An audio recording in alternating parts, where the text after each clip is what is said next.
The silent defiance. The great hall of the Galactic Council shone like a sun within glass, millions of lights reflecting from the walls of crystal and gold. Species from across the galaxy gathered in pride and arrogance, their voices echoing like thunder across the chamber. At the center stood the symbol of unity, a tall pillar wrapped in energy, glowing in colors that once represented peace. Today those colors faded to gray. The council speaker, a tall being of pale skin and golden eyes, raised his voice, his tone filled with authority. "The humans of Earth have shown dangerous aggression," he declared. "They cannot be trusted to hold weapons of power. They cannot be allowed to build fleets. They must be contained." His words carried across the hall like blades, and the other delegates nodded, some smiling, some whispering, all believing they had finally tamed the Deathworlders, far below in the ambassador's ring.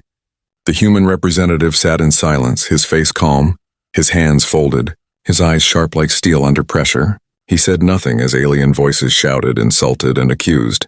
The translator drones buzzed, but he did not answer. His silence was louder than any argument. It made the room uneasy.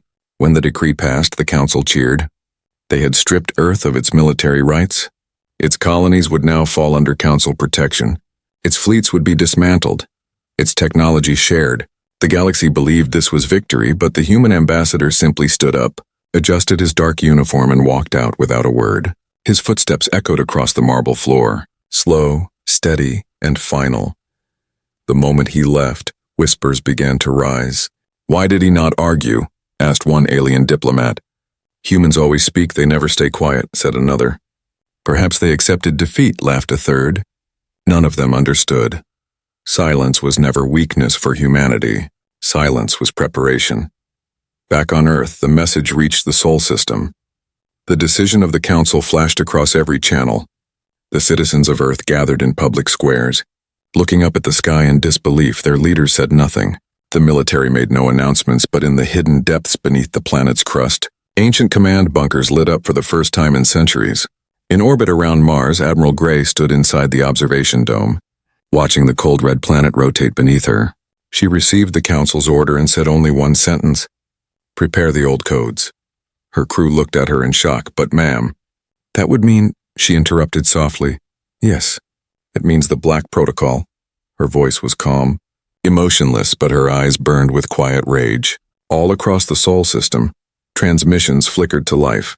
Encrypted signals bounced between satellites long thought dead. Hidden shipyards under Jupiter's storms came alive. Forges deep within Titan's methane seas roared once more.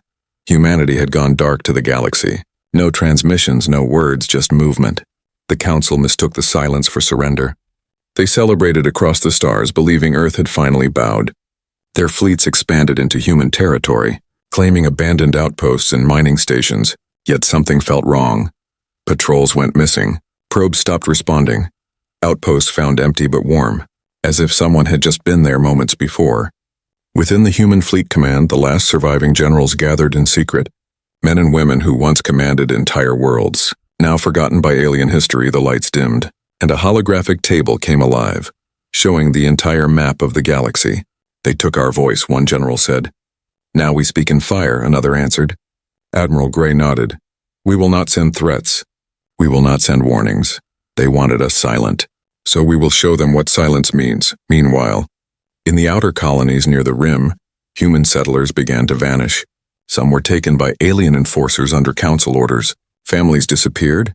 Children were separated from parents, and still no human retaliation came. The aliens grew bolder, pushing deeper into human space, laughing at the weak Earthlings who did not fight back. But on one quiet night above the barren moons of Tau Ceres, an alien convoy carrying human prisoners vanished from all radar. Not destroyed, not attacked, simply erased, no debris, no distress signals, nothing. The Council brushed it off as a malfunction. But deep in the archives of the Sol system, a single line of code flashed green. Operation Ember Phase 1 complete. The universe did not know it yet, but humanity had already started counting. Not days, but names, every planet, every ship, every voice that stood against Earth was being recorded. They called it the List of Reckoning. And at the top of that list was the Galactic Council itself.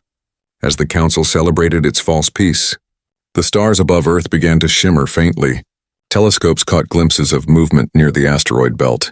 strange energy signatures forming patterns unseen before. The scientists who studied them whispered one word: warships, but before they could confirm, the signals vanished again in the human capital. Beneath the old ruins of Geneva, the Council of Earth gathered for the first time in 200 years.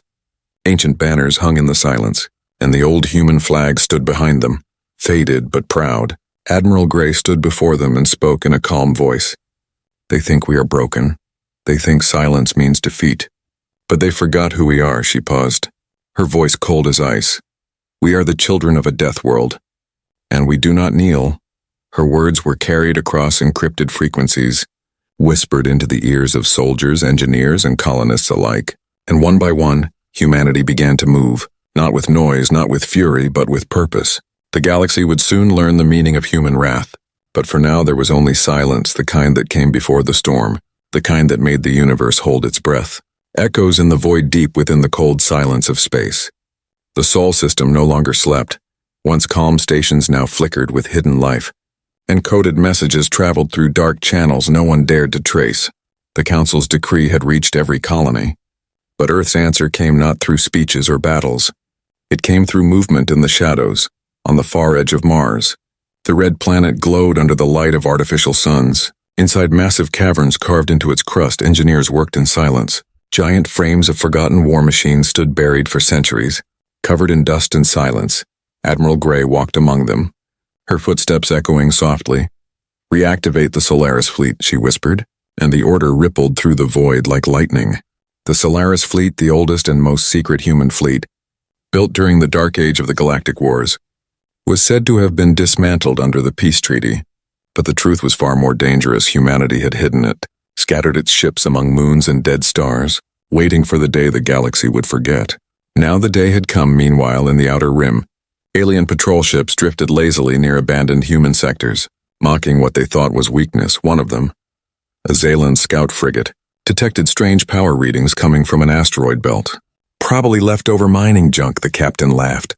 But as their sensors adjusted, they saw movement, something massive and silent, like a shadow sliding through the dark. Before they could react, every system in their ship went black. Their last transmission was a single line: "The stars are gone." At the same time, across the galaxy, small incidents began to repeat. Patrols missing, stations going offline, colonies vanishing without distress calls. The Council blamed pirates, then rebels, but no one claimed the attacks. No one sent demands. It was as if space itself had turned against them. The only common pattern: each loss happened near former human colonies. Inside the council chamber, panic grew behind proud faces. The speaker slammed his hand against the table. "This is sabotage," he shouted. Earth must be behind it. Yet when their scouts reached Sol, they found only silence, no fleets, no transmissions, just an Earth surrounded by quiet stars, as if the entire species had vanished. But deep beneath that silence, humans worked in endless rhythm. In the shipyards of Titan, plasma engines ignited for the first time in centuries. Massive hulls awakened from cryo-slumber. The names of ships glowed across their sides: HSS Vengeance, HSS Dawnbreaker, HSS Echo, each one older than most civilizations, forged when humanity first reached the stars.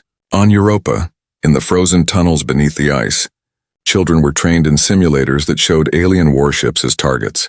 They were not soldiers yet, but their hearts were ready. They grew up with stories of betrayal. They knew that the galaxy had stolen their peace. They would one day take it back. Admiral Grey stood in the command center orbiting Jupiter. The holographic display around her showed red marks spreading across the map. "They took our voice," she said quietly. "So now they will hear our silence." Her officers nodded, each one ready to disappear into the void. In the council worlds, fear began to whisper. Trade convoys refused to travel near human borders. Insurance rates tripled, military escorts doubled, and still ships vanished. Every incident left the same signature: no wreckage, no survivors, no energy trail. It was surgical, almost invisible, the work of predators who knew their prey too well. News networks tried to cover it up, but leaked footage reached the black markets. Grainy recordings of dark human ships drifting among shattered fleets, silent and glowing with strange blue light. A legend began to spread among smugglers and soldiers alike. They called them the Ghost Fleet, and they said it hunted only those who had betrayed Earth. One evening, The Council's Grand Minister of Defense received a private message. A file with no origin code, no encryption, just one image. An ancient Earth flag waving in the void. Beneath it a single sentence, "We are awake." He stared at it for hours, trembling, before deleting it from the system. But it was already too late. The message had reached the entire Council network. Across alien worlds, propaganda began to shift. Leaders urged calm, telling their people humanity was finished. But their voices trembled. They remembered the last time Earth had been provoked. The wars that ended entire species. The battles fought until suns burned out. The universe began to hold its breath again.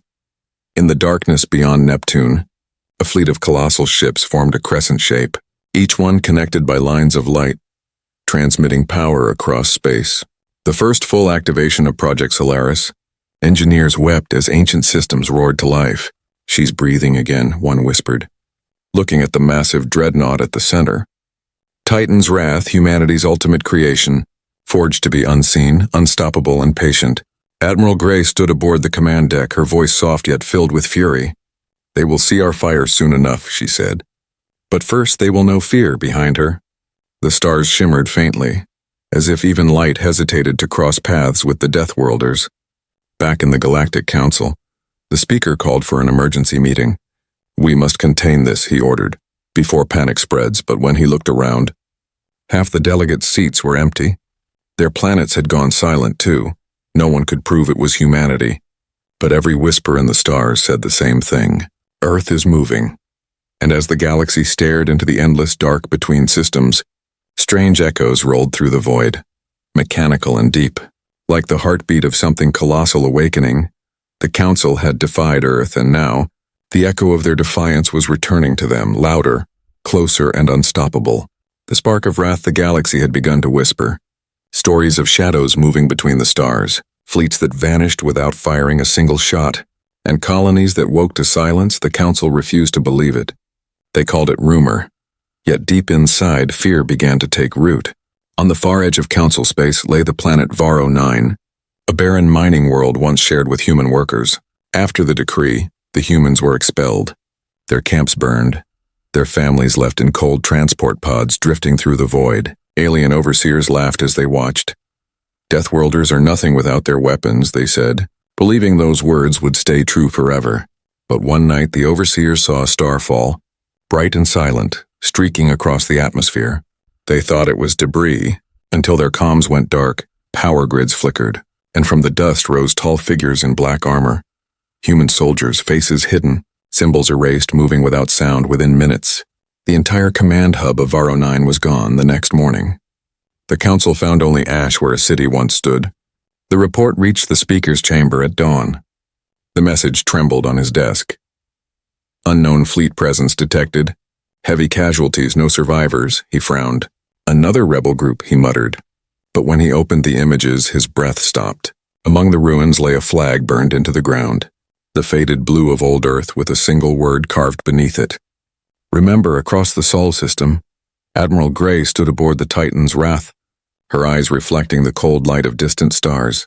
"Phase 2 is complete," her officers reported. "The colonies are ready, fleets are positioned." She gave a single nod. "Then we begin." Her voice carried the weight of centuries of anger. The Council still denied involvement. They blamed pirates and human extremists. Yet the attacks grew sharper, cleaner and more organized. Entire battle groups vanished, not destroyed by chaos, but erased with precision. "They hit us and leave nothing," said a Council admiral trembling before his leaders. "Not even signals." The speaker looked away, unable to admit what his heart already knew. Humanity had returned in the rim sectors. Alien civilians began to flee. Entire trade routes shut down. Even mercenaries refused contracts near human zones. Legends spread faster than light. Stories of black ships with no heat signature, weapons that made no sound, soldiers who fought without fear. One survivor of an ambushed convoy described it best. "They didn't fight for victory," he said. "They fought for memory." Among the stars of Tau Meridian, a Council fleet of 20 warships gathered to restore order. Led by Commander Rith, proud and confident. "If the humans are out there, we will crush them," he declared. His ships spread across the nebula like predators waiting for prey. Hours passed, nothing moved, only static. Then a faint signal appeared, an old Earth frequency. Ancient, obsolete, repeating a single phrase. "You took everything," Rith ordered. "Full scan." The nebula flashed white, and suddenly the sensors went blind, the stars vanished, and his comms filled with static that sounded like a heartbeat. Then from the mist they appeared, massive dark silhouettes with glowing blue cores. Human dreadnoughts, 10 of them, silent, no lights. "No insignia, only death, open fire," Rith shouted. Beams of plasma lit the void, but the shots never reached their targets. The human ships shifted like shadows. Their counterfire was invisible yet absolute. One by one, Council warships tore apart, their hulls splitting like paper. No sound, no warning. Only flashes. Rith screamed for retreat, but there was nowhere to run. Within 10 minutes, 20 ships became debris. The last transmission, picked up by a distant probe, carried a single human voice. Calm and cold. "This is for Vero 9, then silence." The probe recorded nothing else, no coordinates, no energy trail. Only wreckage floating through lightless space. When news reached the Council, the chamber erupted in chaos. "It is impossible," shouted one delegate. "Humans don't have that kind of power," another yelled. Their fleets were dismantled. But deep within the speaker's mind, he remembered the reports he had ignored. The missing colonies, the quiet signals, and the strange phrase Project Solaris he now understood. It wasn't a rumor, it was a promise. Meanwhile, within Earth's command vault, Admiral Gray stood before a vast screen showing the destroyed fleet. She closed her eyes and whispered, "They wanted silence. Now they will drown in it." Her crew bowed their heads. No cheers, no celebrations, just grim focus. They knew this was only the beginning. Across the galaxy, panic began to bloom. Governments locked down, borders sealed. Propaganda screamed that Earth was a terrorist force. But the people knew the truth. This wasn't terror, this was judgment. Humanity had been humiliated, hunted, and underestimated. Now they answered not with words, but with fire and precision. The Deathworlders were awake, and their wrath spread like a storm with no wind, unseen but unstoppable one by one. Stars along the Council's borders began to dim. Communication arrays went dark and deep within the void. The Ghost Fleet moved again, their engines whispering like thunder beneath the silence. For the first time in 1,000 years, the galaxy began to fear the night, and in that darkness, humanity's spark burned brighter, sharper and deadlier than ever before. The spark of wrath had been lit, and nothing in creation could put it out. Flames of retribution.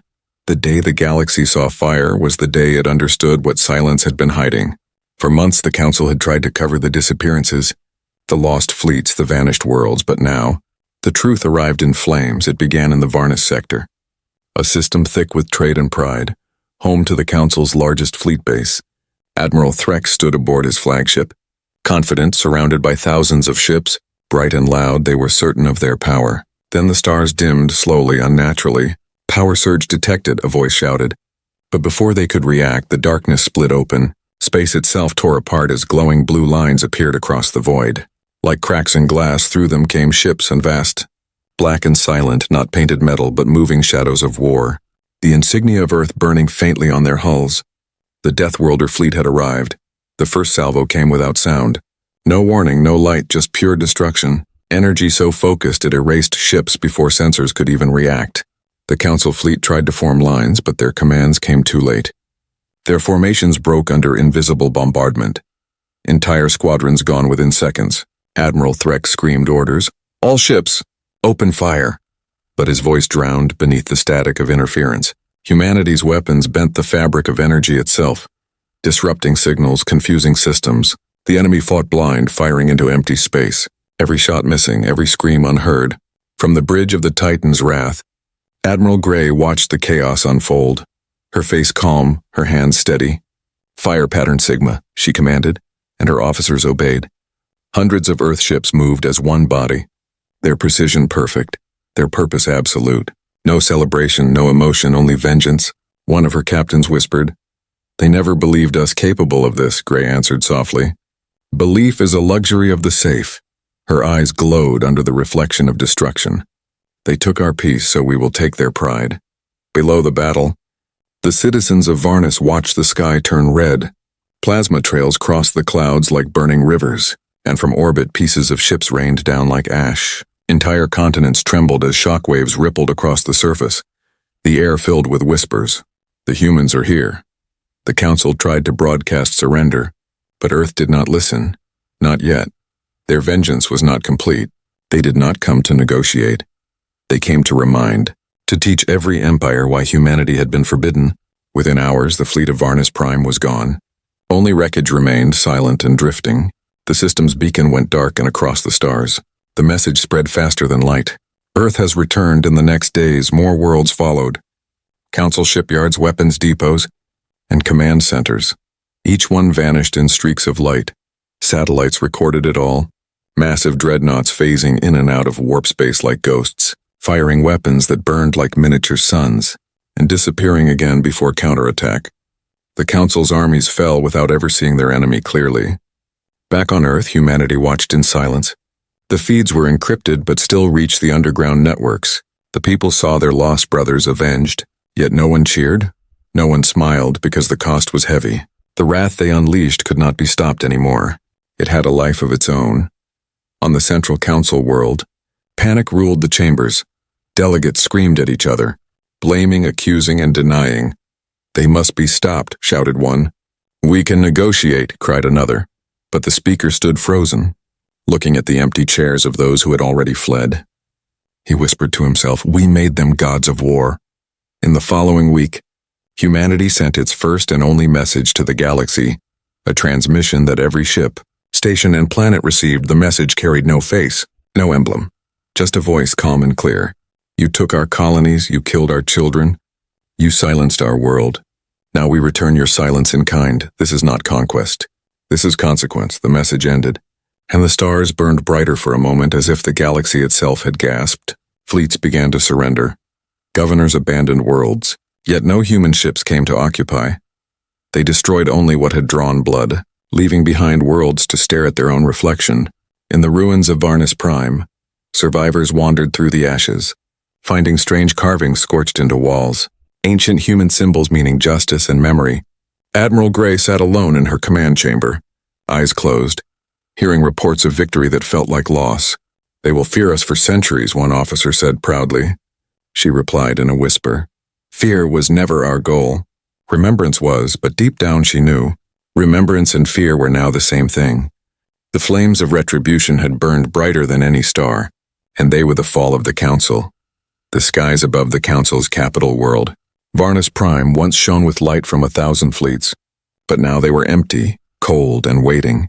The great marble towers of the Council glowed under twin suns, their gold spires reflecting arrogance that had lasted for centuries. Within the grand chamber, chaos reigned.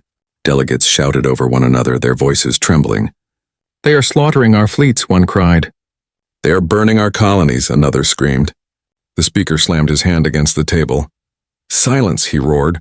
His voice cracked with fear. The hall quieted, but the silence carried dread, for they all knew the truth. Humanity was coming. No one had seen Earth's main fleet yet, only fragments, attacks, shadows. But deep down they knew that when humans moved in full force, it would not be hidden. It would be the storm that devoured the sky, and then it began. The warning sirens wailed across the capital. The shield alarms screamed red, and the ground itself trembled. The council guards rushed outside. Staring upward through the thick blue clouds, dozens of massive shapes emerged. Like mountains floating in the heavens, the human dreadnoughts had arrived. They blotted out the suns, their hulls glowing faintly with plasma heat, their weapons humming like thunder before a storm. Every being on the planet froze in terror. The legends had been true. The Deathworlders had come for judgment. Inside the lead dreadnought, Titan's Wrath, Admiral Gray stood with her officers in silence. Her hands behind her back, her voice calm as steel. "Target coordinates," she said, and holographic grids marked the entire city. "No life pods," she ordered quietly. "No escapes, not this time." Her officers nodded, not as soldiers but as witnesses of vengeance. The Council sent desperate transmissions. "We surrender. We request parley, please. We seek peace." But Earth did not answer. Their signal light stayed dark. The last words humanity had spoken to the galaxy were already known. This is not conquest. This is consequence from orbit. Light exploded, not like weapons but like sunrise. Blue-white lances of energy fell upon the planet, each beam cutting through defense fields like paper. Towers melted, oceans boiled, and continents cracked. The Council's armies never even fired a shot. Their command systems burned before their hands touched the controls. The speaker ran to the balcony of the great hall, staring up as fire filled the sky. He shouted into the wind, "We gave you peace. We gave you order." But his words were lost beneath the roar of collapsing heavens. Behind him, his world crumbled, and with it, the symbol of alien rule that had lasted for 1,000 years. At that same moment, broadcasts erupted across every known channel, hacked by humanity's voice, showing live footage of Varnus Prime engulfed in flames. The galaxy watched in silence as the once mighty council burned. Every empire, every race, every ruler who had mocked Earth fell silent. Admiral Grey spoke to her fleet, her voice quiet and steady. For every child they buried, for every colony they erased, for every name on the list of reckoning, fire the final salvo. Her command echoed across all decks, and one by one the dreadnoughts unleashed their fury. The skies above Varnus Prime turned white, brighter than any star. When the light faded, the planet was gone, replaced by a glowing wound in space, fragments of rock spinning through silence. No life remained, no sound, no council, only memory. In that moment, the galaxy changed. The council fell not through politics or rebellion, but through the simple truth that they had awakened something older than fear. Humanity's wrath was not chaos. It was judgment measured and precise.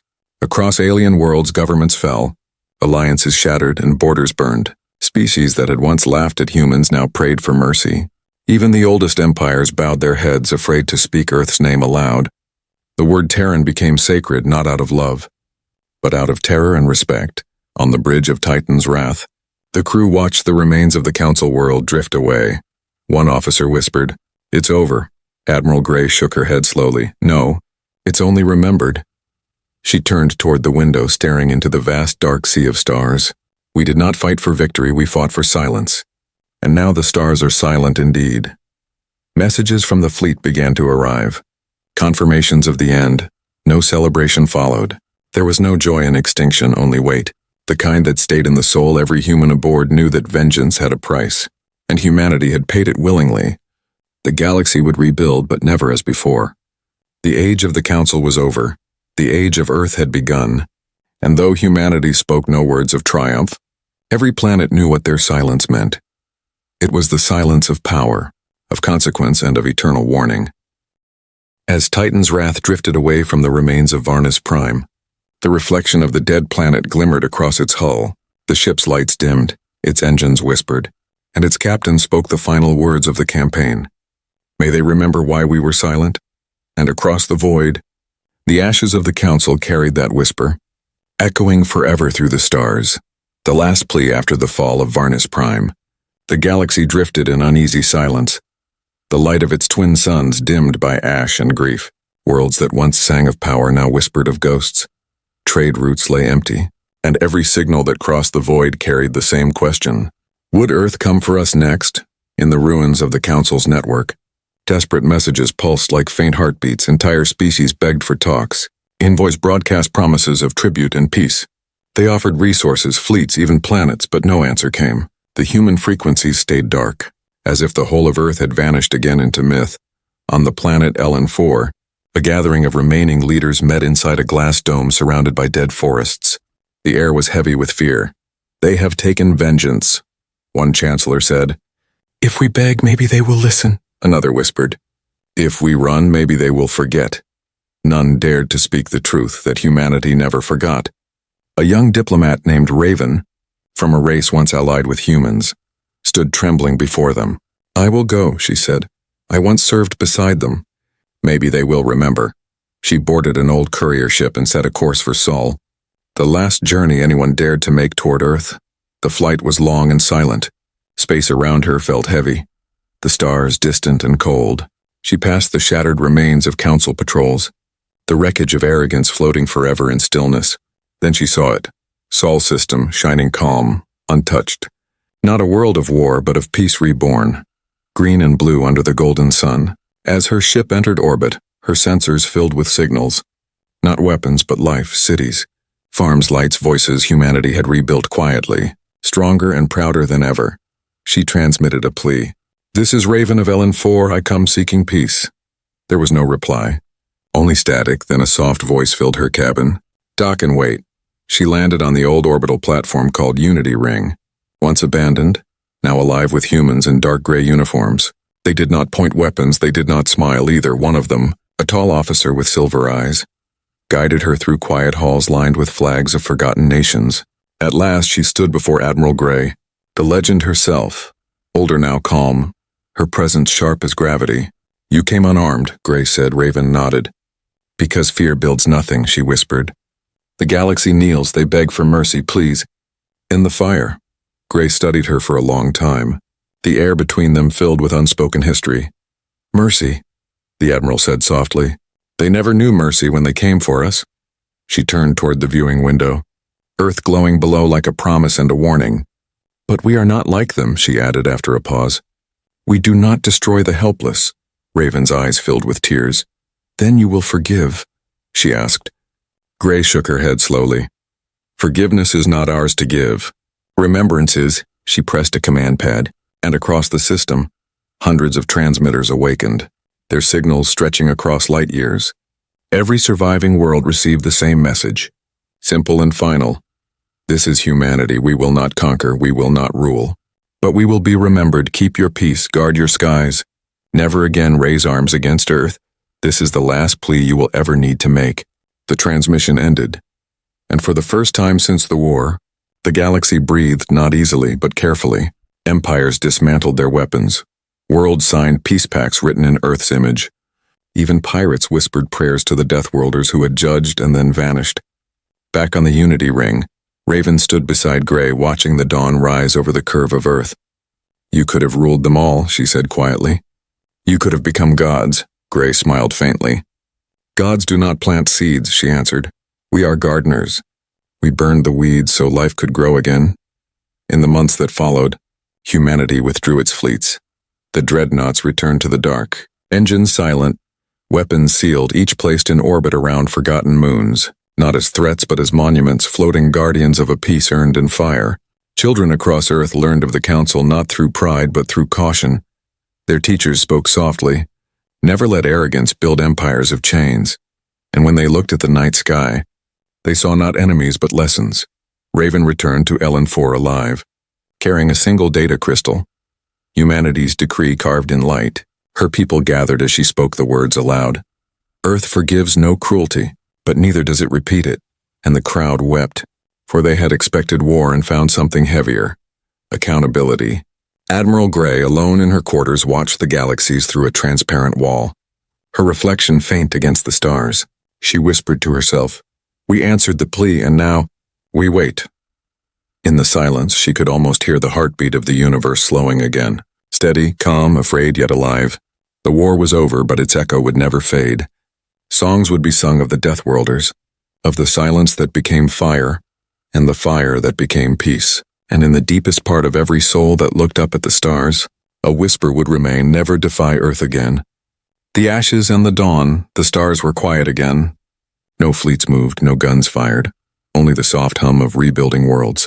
From the ashes of the Council's fall rose a new kind of galaxy, slower, humbler, learning to breathe without pride. Humanity watched from afar, not as conquerors but as witnesses to the dawn they had forced upon creation. On the scarred world of LN4, children played beside fields of silver grain. The same soil once blackened by bombardment now fed life. Their parents told them stories of the war, not as legend but as warning. They spoke of the Deathworlders, the humans who burned the sky and then planted gardens beneath it. In orbit above Mars, the Titan's wrath rested in permanent dock. Her hull still scorched, her name still bright. Crews came only to keep her breathing, not to sail. Admiral Grey walked the empty decks in silence, her boots echoing through corridors that had once shaken under thunder. She stopped before the main viewport where the stars shimmered like ghosts. "We were fire," she whispered. "Now we must be warmth." Back on Earth, the capital cities glowed again, not with neon or weapon light, but with the gentle pulse of civilization healing. The great banners of unity hung beside symbols of the alien worlds now allied in peace. Old enemies sent envoys in aid. Humans accepted them with guarded eyes but open hands. The Unity Ring became a meeting place of every species that survived. Not a council, not a throne, just a hall of voices learning to speak without shouting. At its center stood a single monument, a slab of dark stone carved with words that stretched in 100 languages. Remember the silence, respect the fire. Stories spread through the younger races. Some said Earth hid 1,000 fleets still sleeping under the oceans. Others claimed the Deathworlders left guardians among the stars. Giant machines that woke only when the galaxy forgot its lesson. Nobody knew the truth, and humanity never corrected them. Sometimes myth protected better than fear. Among the survivors of the old council, remorse grew like vines through ruins. Historians searched archives for how it all began. They found footage of that first vote, the one that stripped Earth of its rights. They played it in classrooms so their children would understand how arrogance ends. On the edges of known space, explorers found colonies marked by human sigils, places where humans had rebuilt for those they once fought, cities with oxygen domes and food labs open to any traveler. Engraved above every gate were the same words, "We remember so you may live." Admiral Gray retired to a small home on Luna's bright plain. She spent her mornings watching the curve of Earth rise over the horizon, her nights listening to the hum of distant traffic that replaced the roar of engines. Sometimes young officers visited, asking her if the galaxy would ever challenge them again. She always smiled softly. "If it does, we will remind it gently." Yet she kept one secret. Hidden deep in the moon's basalt tunnels, the old command vault where the list of reckoning had been written, she never destroyed it. She only sealed it behind layers of silence, not as threat but as memory, because forgetting, she knew, was how peace dies. Centuries later, the galaxy entered what they called the era of balance. Humans no longer the monsters of bedtime tales, but the keepers of fairness. Traders, healers, teachers, their ships moved between worlds carrying medicine and light. Yet every vessel bore the same insignia, a single blue star surrounded by flame, a reminder of what had been earned in blood. When new worlds joined the galactic network, their leaders always asked the same question, who keeps the peace? And the answer was always soft. The children of Earth. The galaxy still feared their silence, but now it was a different kind of fear, not of destruction but of disappointment. The kind that made warlords lower their voices and diplomats choose honesty. The kind that made people build before they broke. On the anniversary of Varnus Prime's fall, the Unity Ring hosted a ceremony. Millions watched as an aged Admiral Gray appeared through a live stream, her hair white, her eyes still fierce. She spoke only a few lines. "We lit the fire to end darkness, not to rule its light," she said. "Remember that every dawn begins in ashes, but it must never end in smoke." Her voice faded, but the galaxy kept the words forever. When she passed away beneath the soft glow of Luna's horizon, no tomb was built, no statue raised. Instead, the fleets of every race dimmed their lights for one full cycle, and from the quiet a new star appeared in the night sky. Small, steady, blue. They named it Gray's Star, and travelers still whisper that it watches all who forget. So the galaxy lived on, rebuilt, renewed, still haunted yet hopeful, and among the constellations, one cluster always shone brighter, the space once called Sol, home of the Deathworlders, guardians of the dawn. And when children across 1,000 worlds looked up at that cluster and asked their parents what it was, the answer never changed, whispered softly, reverently, like prayer, that is Earth, the world that burned the sky so the stars could shine again.